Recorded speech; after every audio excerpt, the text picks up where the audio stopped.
So what really makes SSX3 different is the entire game takes place in one mountain range. There's 3 different peaks that make up the mountain range. And the idea, this is peak 1, peak 2, peak 3. And we start the game on peak 1. And on peak 1 you have a race course, you've got a slope style event, you've got a half pipe, you've got a couple of big country experiences. The lower peak is a little more friendly. It's sunny out. You know, there's a little bit of snow blowing here and there. It's dangerous. I mean, you're still in the backcountry courses. You know, you're potentially running into avalanches, trees falling, things like that. But it's really kind of a big, beautiful experience. And anytime you go ride in the backcountry, you know, you have to be prepared because things do happen. So if you go through those barrier gates and it tells you you're going backcountry, you got to expect to be, you know, in a little bit of danger. Now, if you outrun the avalanches, you're earning yourself some danger points, and it's one of the ways you can help earn enough money and earn enough respect to get to the next peak.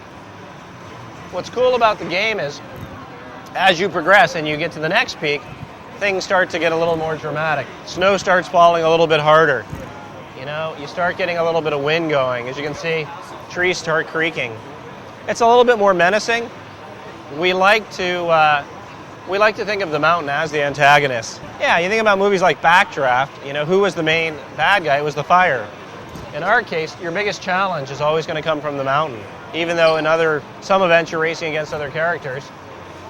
So as trees start to fall, things start to happen. And what's cool is they work into gameplay. It's not just visual. Trees will fall, you'll have to rail slide them. You'll get to places on the 2nd and 3rd peak where, you know, an avalanche will cause parts of the course to break away and you've got to change what you're doing. The other thing that's really different about this game is SSX has always been kind of an open world experience. We've really expanded that by making the mountains connect and by being able to ride from peak 1 to 2 to 3. But what's fun is you can accelerate through the game however you want. If you want to race, you can earn enough points and dollars to get to the next peak as a racer. Or you can go do slope style events. Or you can go do exploration, find all the collectible snowflakes, and take on the big challenges. Our courses, just the size of them, we've always had technology that allowed us to build huge courses. But imagine now you can take the biggest course in SSX or Tricky, and you connect that end to end or laterally 4 to 5 times. Now, if you're riding downhill, there are no loading times. Now, if you want to go back up the hill, so if you get to the bottom of here and you decide you want to go back up, you can just pop out your PDA. It's got a transport interface, and you can say back to the top.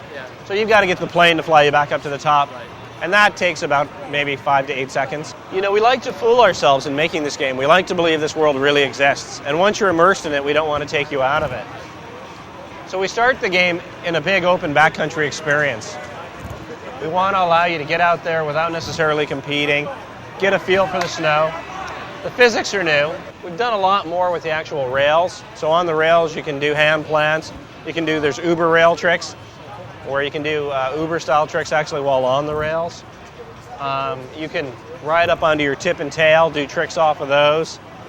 The way the board feels is completely different as well. There's probably close to 30 different snow surfaces, where in the first 2 games there was about 8. I mean, there's almost 10 different kinds of ice alone. So you get onto some ice and you really feel it. And I'd say more than anything, it's the quality of the courses.